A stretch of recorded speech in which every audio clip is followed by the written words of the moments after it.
Então vamos ler o texto de Oséias, capítulo 14.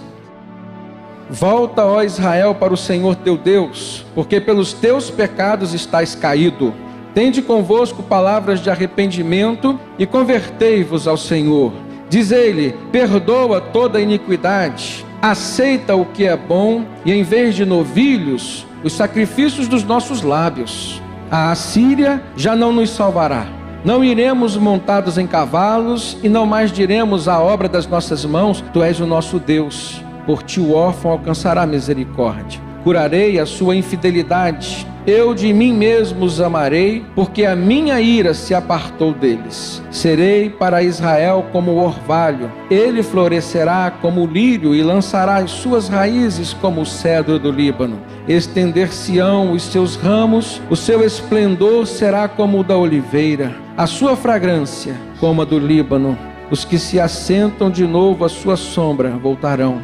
Serão vivificados como cereal e florescerão como a vide. A sua fama será como a do vinho do Líbano. Ó Efraim, que tenho eu com os ídolos? Eu te ouvirei e cuidarei de ti. Sou como o cipreste verde, de mim procede o teu fruto. Quem é sábio, que entenda estas coisas. Quem é prudente, que as saiba, porque os caminhos do Senhor são retos, e os justos andarão neles, mas os transgressores neles cairão. O que nós vemos aqui é um cenário de traição, de quebra de aliança, mas de restauração e de perdão.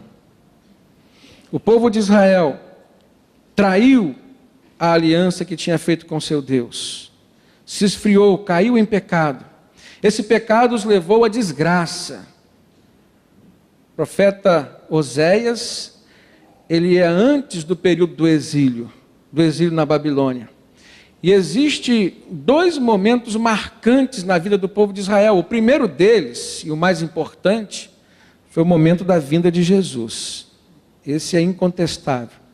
Mas o segundo momento que marcou a vida da história do povo de Israel foi o momento do cativeiro no exílio. O exílio na Babilônia, o momento em que eles ficaram naquele cativeiro. Mas foi o momento em que eles aprenderam. Foi o momento em que, pelo sofrimento, eles mudaram o seu jeito de ser, de pensar, mudaram os seus valores e assumiram um compromisso de nunca mais adorar nenhum outro Deus que não fosse o próprio Jeová, Yahvé, o Deus verdadeiro. Então entendam que traição para com Deus nasce em primeiro lugar da infidelidade. Deus então cria uma família, chama um profeta chamado Oséias, e ele manda que ele venha se casar com uma mulher, sabendo que aquela mulher haveria de traí-lo, mulher chamada Gomer. Além do casamento, Deus diz: constitua uma família, porque vocês passarão por uma experiência como eu estou passando com o meu povo Israel. Na sequência, o primeiro filho recebe um nome que se referia a uma ação de Deus, uma semeadura de Deus, no sentido de corrigir o seu povo.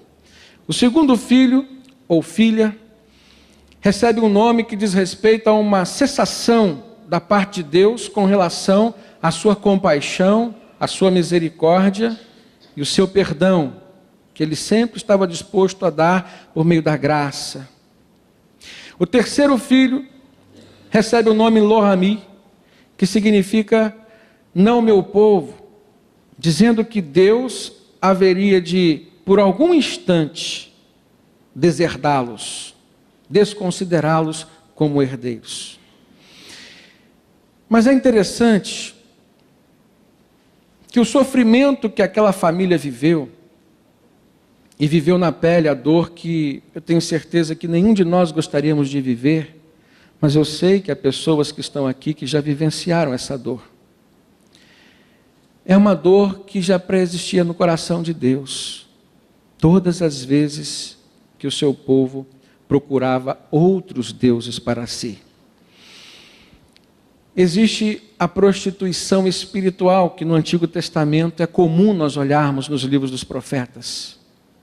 O adultério espiritual é quando o povo de Israel buscava outro Deus para se relacionar, por exemplo, Deus Baal. E Deus demonstra nesse livro de Oséias que esta é uma das maiores dores que ele sente no seu coração.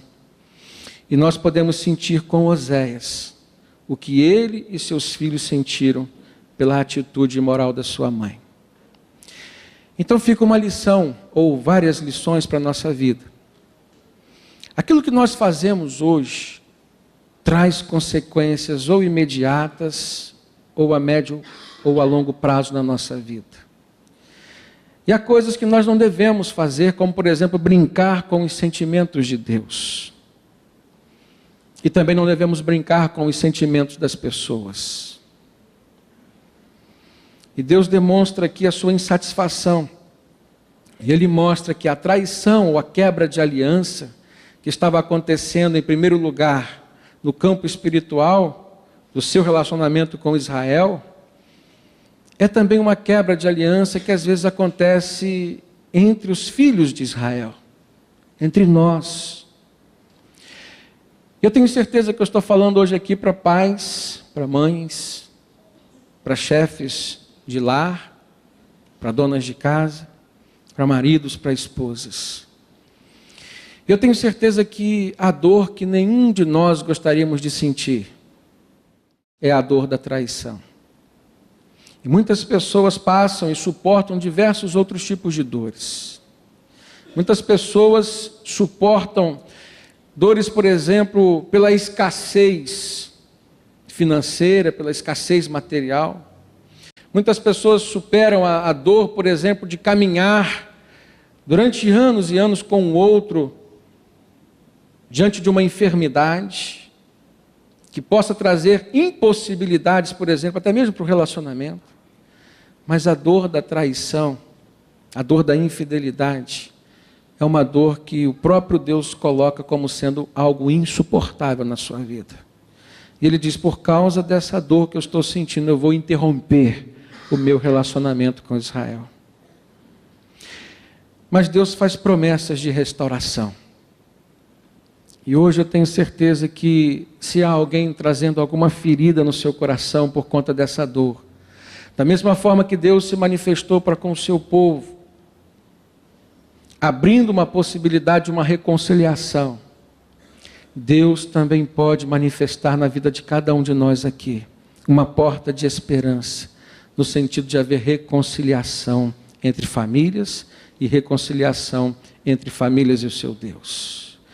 No capítulo 2, abra sua Bíblia, a partir do verso 19, ainda fazendo essa analogia entre o seu relacionamento com o seu povo e o relacionamento entre Oséias, homem, marido, e Gomer, mulher, esposa. Um relacionamento que havia sido quebrado durante a sua história. Gomer trai Oséias, ela foge de casa, ela se dá à prostituição, vira uma mulher do mundo, uma mulher de prostituições, como a Bíblia diz, e isso só vai levando aquela mulher ao caos na sua vida, a ponto dela se tornar uma escrava. E no momento em que ela haveria de ser vendida como escrava, Deus manda Oséias ir lá resgatá-la, buscá-la. Então, através do exemplo de Oséias com a sua esposa Gomer, Deus está dizendo que Ele estava disposto a fazer o mesmo com relação a Israel. Mesmo diante de tanta decepção, mesmo diante de tanto fracasso, de tanta traição, Ele estava disposto a reconciliar-se com o seu povo. Então no capítulo 2, verso 19, Deus diz assim, desposar-te-ei comigo para sempre. Desposar-te-ei comigo em justiça, em juízo e em benignidade e em misericórdia. 4 manifestações ou características desta maneira como Deus estava dizendo que haveria uma possibilidade para uma reconciliação. Justiça, juízo, benignidade e misericórdia. Lá no Evangelho de João, no capítulo 16, nós vemos Jesus falando algo semelhante a isso. Jesus está dizendo lá em João, capítulo 16, que Deus haveria de mandar o Consolador, o Espírito Santo. E disse que o Espírito Santo convenceria o homem do pecado, da justiça e do juízo. E nós começamos a nos aprofundar nessa palavra de Jesus e na palavra de Deus lá no Antigo Testamento, com relação à reconciliação do seu povo. Nós entendemos que quando Jesus fala do Consolador, do Espírito Santo, ele condiciona a vinda do Espírito Santo sobre cada pessoa, sobre cada coração, a uma atitude de aceitação do próprio Jesus. Jesus, como sendo essa fonte de reconciliação, porque é por meio da aceitação de Jesus, por meio da fé em Jesus como Filho de Deus, que nós recebemos a salvação eterna, ou seja, a reconciliação com o Senhor. E é justamente nesse momento em que Deus nos dá o Espírito Santo para habitar na nossa vida de forma definitiva. Então vamos ver o que Deus coloca como condição para a sua reconciliação com o seu povo. Ele coloca a justiça, ele coloca o juízo e ele coloca o abandono de toda iniquidade. E o que Jesus coloca aqui como sendo a ação do Espírito Santo na vida do cristão? O convencimento do pecado, da justiça e do juízo.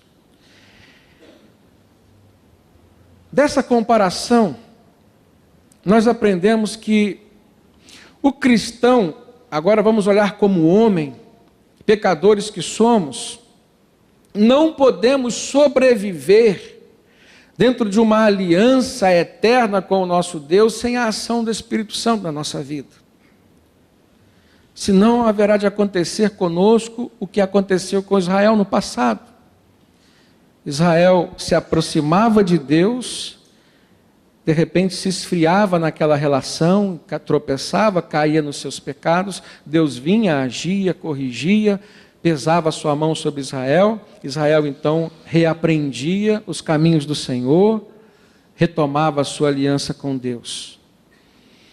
Mas quando Deus, ao ver esse comportamento do seu povo, pensa então em mandar Jesus como sendo uma forma de criação de uma aliança que seja eterna, inquebrável, ele pensa antes em mandar o Espírito Santo para a vida de todo aquele que pela aliança em Cristo Jesus vier a se reconciliar com o Pai, com o Eterno. Então você, precisamos do Espírito Santo na nossa vida. Somos dependentes do Espírito Santo na nossa vida. Nós não estamos querendo justificar os nossos erros. E isso também não justifica os erros de Israel no passado. Mas a presença do Espírito Santo na nossa vida hoje fortalece a nossa relação com Deus. E é por isso que nós precisamos nos entregar ao mover espiritual de Deus em nós. E como isso vai acontecer, irmãos? Em primeiro lugar, exclusividade do Senhor. O que isso significa? Exclusividade dos nossos sentimentos ao Senhor. No Antigo Testamento, a Bíblia fala que Deus reclamava por ciúmes da adoração do seu povo, porque o seu povo estava adorando outros deuses. No final do livro de Oséias, nós vemos Deus falando, olha, vocês não precisarão mais recorrer aos egípcios, aos assírios, ou seja, confiar o futuro de vocês, confiar a segurança de vocês em outros povos, que têm outros deuses. Traga isso para a sua vida hoje. Quantas vezes você não tem deixado o pecado, ou quantas vezes você não tem se aproximado definitivamente de Deus, porque a sua confiança ainda está em pessoas, em coisas, em poderes, e o seu Deus tem ficado em segundo, terceiro, quarto plano. Da mesma forma que no tempo de Israel a política era um problema, olha o que esse texto relata, irmãos. Israel fazia aliança política com os egípcios, com os assírios, para ter segurança para a sua vida. Hoje, a política tem sido um Deus na vida de muitas pessoas. Um Deus falso, um Deus pagão. E há muitas pessoas que estão vivendo hoje dependentes da ação de políticos ou da política. Há muitas pessoas hoje que estão dando fim nas suas vidas, por exemplo, quando se decepcionam com pessoas da política. Há muitas pessoas que estão enterrando suas famílias, seus bens, por conta de dependerem, confiarem na política. Eu não estou dizendo aqui que a política não serve, que a política é um problema. Preste atenção. Como todo cidadão que somos, vivemos na polis, então somos políticos. Devemos ser politizados. A sociologia nos ensina isso. A política está inerente à nossa vida como um ser, como um cidadão. Mas, irmãos, a nossa vida não depende da política. A nossa vida não está entregue nas mãos de políticos. A nossa vida não está dependendo de partidos. A nossa vida depende única e exclusivamente do nosso Deus. Essa é uma idolatria moderna que tem derrotado muitas famílias de forma avassaladora. Da mesma maneira que o poder político, o poder financeiro também. Há muitas pessoas que têm confiado a sua vida, o seu futuro, no dinheiro que possuem, nas riquezas, nos bens materiais. Agora eu quero explicar de uma forma muito simples como que isso corrói a nossa relação com Deus, vai quebrando aos poucos a nossa aliança com Deus. Muitas vezes você passa por uma dificuldade. Essa dificuldade, por exemplo, no campo da enfermidade. E você tem uma tranquilidade, entre aspas, de ter um plano de saúde. Ou de ter condições de pagar pela medicina, que hoje não está barata. Então, diante daquela enfermidade, você procura um médico, você começa a esgotar os seus recursos materiais, financeiros, e quando os médicos dizem não podemos, não sabemos, não há mais jeito, aí você vai se lembrar do seu Deus. Muitas pessoas vêm às igrejas pedir orações. Isso é um exemplo prático de que Deus está ocupando o segundo, terceiro, quarto lugar na vida dessas pessoas. Mas você poderia dizer assim, não, mas o dinheiro que eu tenho é bênção que Deus me deu. O plano de saúde, o recurso financeiro é bênção que Deus me deu. Sim, pode ser. Mas você não pode fazer das bênçãos que Deus te deu uma maldição para a sua vida. É bênção, conviva com as bênçãos, mas coloque em primeiro lugar na sua confiança o Deus que te abençoou. É por isso que eu tenho ensinado, ore a Deus antes dos médicos, porque você vai estar mostrando para Deus e para você mesmo que Ele é o médico dos médicos na sua vida. Há pessoas que às vezes passam problemas no seu relacionamento conjugal, familiar, marido, esposa, e às vezes problemas que nem chegam até a traição, a infidelidade, mas problemas que trazem a desarmonia, um desconforto familiar, filhos sofrem, o caos às vezes instalado dentro do lar, que deixa de ter a característica de um lar. Conheço famílias hoje que estão vivendo dentro do mesmo teto, debaixo do mesmo teto, mas vivendo de forma totalmente separada. Então essa casa não é mais um lar, ela é simplesmente uma casa. E essas pessoas buscam recursos humanos, buscam seus próprios recursos, tentam resolver da sua própria maneira, dão por acabado quando encerram as suas próprias condições, seus próprios recursos, e às vezes nem chegam a colocar suas dificuldades diante de Deus. Quando procuram Deus em oração, é porque já esgotaram todos os outros recursos materiais, emocionais e etc. Isso é um caso de idolatria. Deus só é Deus na sua vida quando Ele for buscado em primeiro lugar. Amém, queridos? Fala isso para você mesmo. Deus só é Deus na minha vida quando eu buscá-lo em primeiro lugar. E é isso que Deus estava colocando para o povo. O povo já não tinha Deus mais em primeiro lugar. O povo já não tinha Deus como Deus. E a aliança se quebrou, o relacionamento se esfriou. E quem estava ali para resolver o problema do povo? O Deus que fora traído, o Deus que fora desprezado, o Deus que fora abandonado, mas o Deus que sempre foi fiel, mostrando que a sua fidelidade duraria para sempre. Talvez esteja acontecendo isso hoje na sua casa, na sua vida. E Deus está te mostrando, se você é a pessoa com quem Deus ainda conversa, a solução nascerá em você. Se você é a única pessoa que talvez no seu relacionamento familiar ainda busca o Senhor com integridade de vida, de alma, a solução vai partir de você. Deus vai te usar e vai restaurar aquilo que na tua vida hoje está destruído. Porque se você está vivendo uma situação de desgraça, de desespero, de queda, isso é consequência do pecado que se institucionalizou no seu coração ao longo desses anos. Agora, Deus diz assim, irmãos, eu vou me desposar com vocês para sempre, mas vai ter que ser com justiça, com juízo, com benignidade e com misericórdia. No verso 20 do capítulo 2, desposar-te-ei comigo em fidelidade e conhecerás ao Senhor. Naquele dia eu serei obsequioso, diz o Senhor, obsequioso aos céus, e estes obsequiosos à terra, ou seja, favorecerão a terra. A terra será obsequiosa ao trigo e ao vinho e ao óleo, e estes a Jezreel. Olha como Deus vai remontando, reconstruindo uma história. Foi por conta de Jezreel, o pecado, a iniquidade no meio do povo,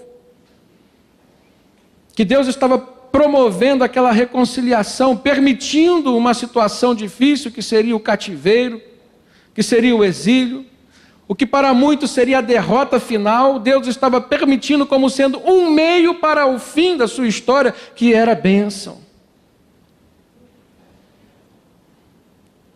Verso 23, ele diz assim, semearei. Irmãos, semearei Israel para mim na terra e me compadecerei daquela que era desfavorecida. E a não meu povo, direi, tu és o meu povo, e ele dirá, tu és o meu Deus. Vamos reconstruir esse verso 23, substituindo os nomes dos filhos de Oséias e de Gomer. Quando ele diz assim no verso 23, eu semearei Israel para mim na terra, é como se ele estivesse dizendo, Jezreel. Jezreel significava Deus semeia.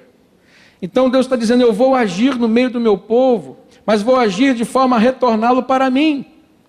E aí Deus diz, e compadecer-me-ei da desfavorecida, ou seja, Lo-ruama.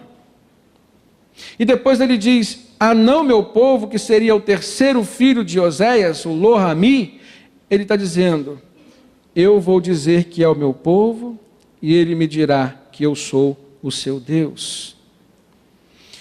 Deus mostra aqui a reconciliação total e final. A reconciliação total e final, mas como que ela haveria de se dar? Duas palavras Deus frisou que seriam necessárias: fidelidade e conhecimento do Senhor. No verso 20 ele diz, desposar-te-ei comigo em fidelidade e conhecerás ao seu Senhor.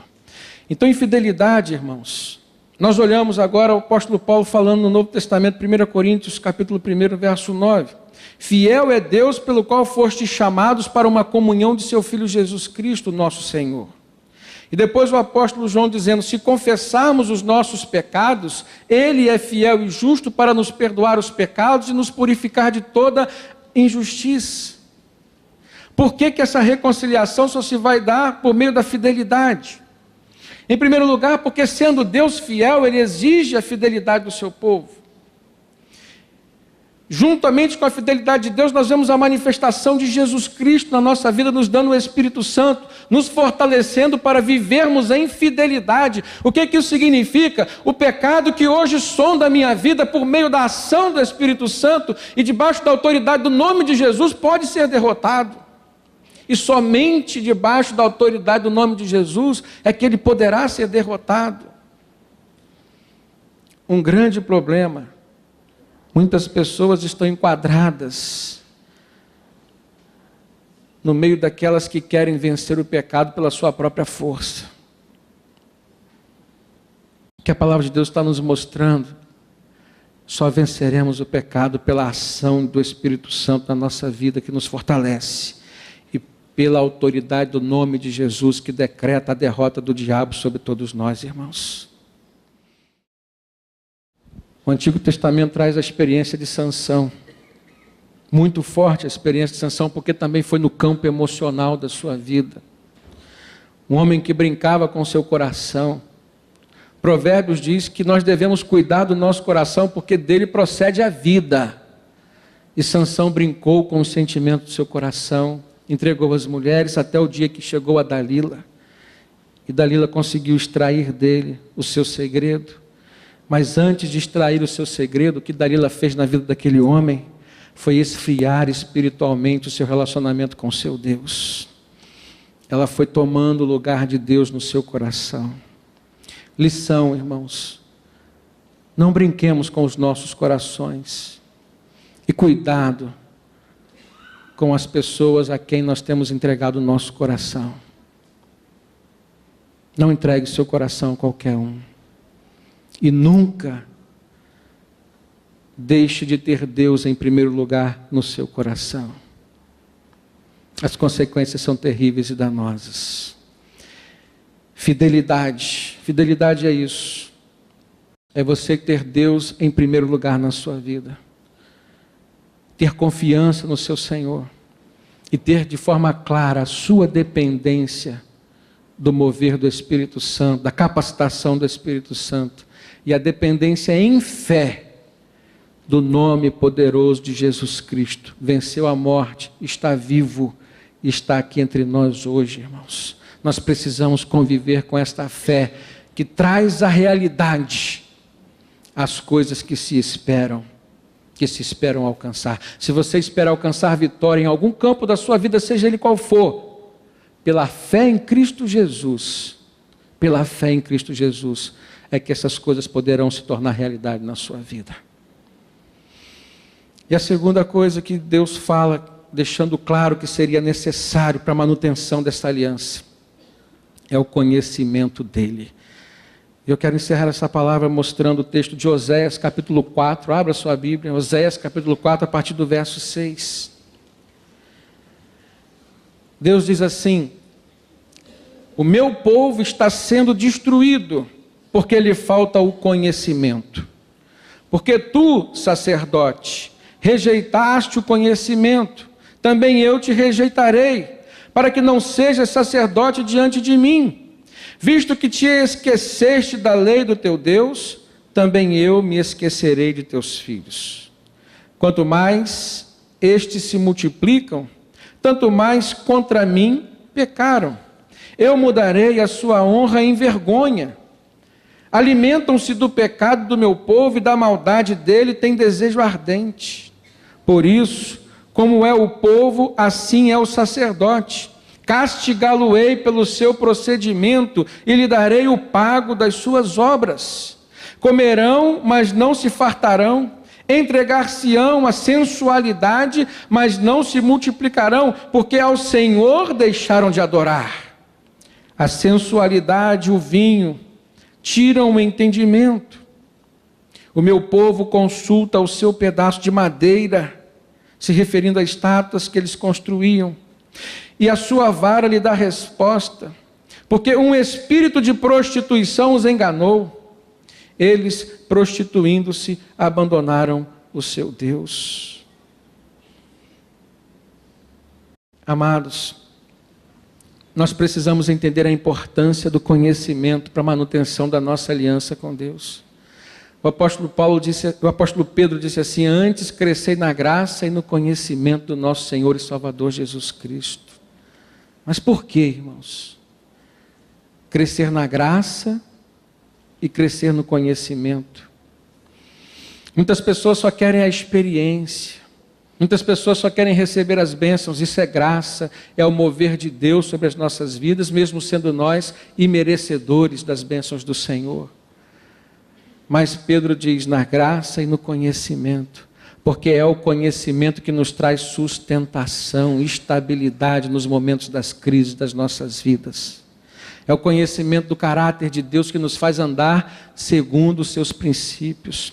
É o conhecimento da justiça de Deus que vai nos fazer pessoas mais justas conosco mesmo e com os outros. É o conhecimento da misericórdia de Deus que nos tornará pessoas mais misericordiosas. E Jesus ensinou aos seus discípulos que a oração deveria ser: Pai, perdoa as nossas dívidas, assim como nós temos perdoado aqueles que nos devem, ou seja, os nossos devedores. Isso é misericórdia. Eu preciso ser manso, e o conhecimento de Deus é que vai me ensinar a mansidão do Senhor manifesta na pessoa de Jesus Cristo. Eu preciso ter domínio próprio, ser uma pessoa com temperança. É o conhecimento de Deus que vai proporcionar a mim a manifestação do Espírito Santo, me tornando uma pessoa com um domínio pessoal. Tudo isso traz problemas para as nossas vidas, ou seja, a falta de tudo isso traz problemas para as nossas vidas, mas a Bíblia está nos dizendo aonde nós podemos solucionar os nossos problemas. Onde é a fonte? A fonte é no conhecimento do nosso Senhor Jesus, conhecimento do nosso Deus. E Deus aqui reprova tanto o seu povo como os sacerdotes que estavam ali no meio do povo, porque eram sacerdotes que estavam preocupados consigo mesmos, totalmente entregues ao pecado, totalmente comprometidos com a política, poderíamos dizer assim, e não tinham condições de ensinar ao seu povo. Verso 9 do capítulo 4, Deus fala assim: por isso, como é o povo, assim é o sacerdote. Castigá-lo-ei pelo seu procedimento e lhe darei o pago das suas obras. Irmãos, quais são as obras que nós temos feito? A lei da semeadura e da colheita, ela está estampada em toda a Bíblia. Aquilo que nós semeamos é o que nós vamos colher. E o Senhor vai cobrar de cada um de nós as obras da nossa mão.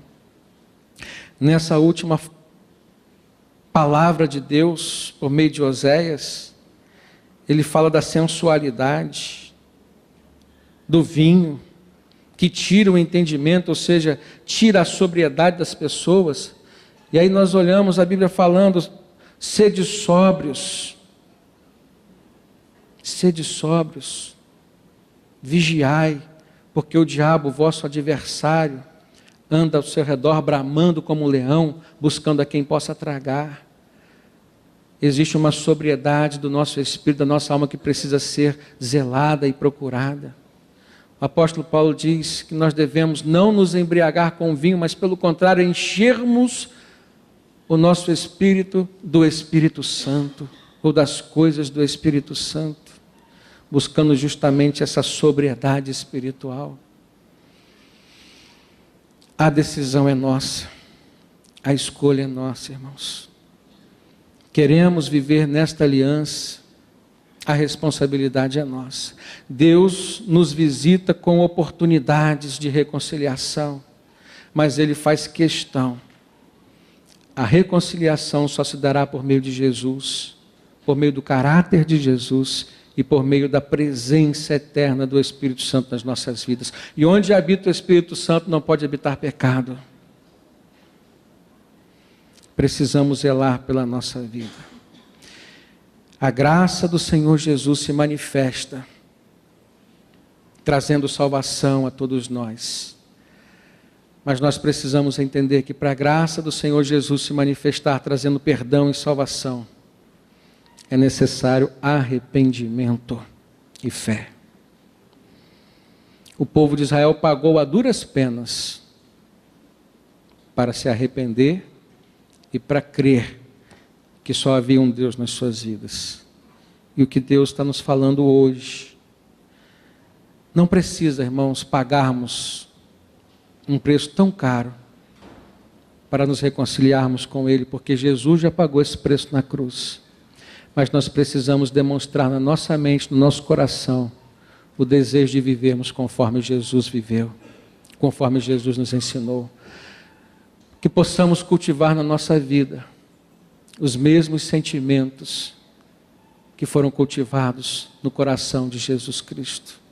O apóstolo Paulo disse na carta aos Filipenses, capítulo 2, verso 5, tendes vós o mesmo sentimento que também teve o nosso Senhor Jesus Cristo, que mesmo sendo Deus, não teve por usurpação ser igual a Deus, mas aniquilou-se a si mesmo, ou seja, negou-se a si mesmo, assumindo forma de servo, e como servo foi obediente até a morte, e morte de cruz.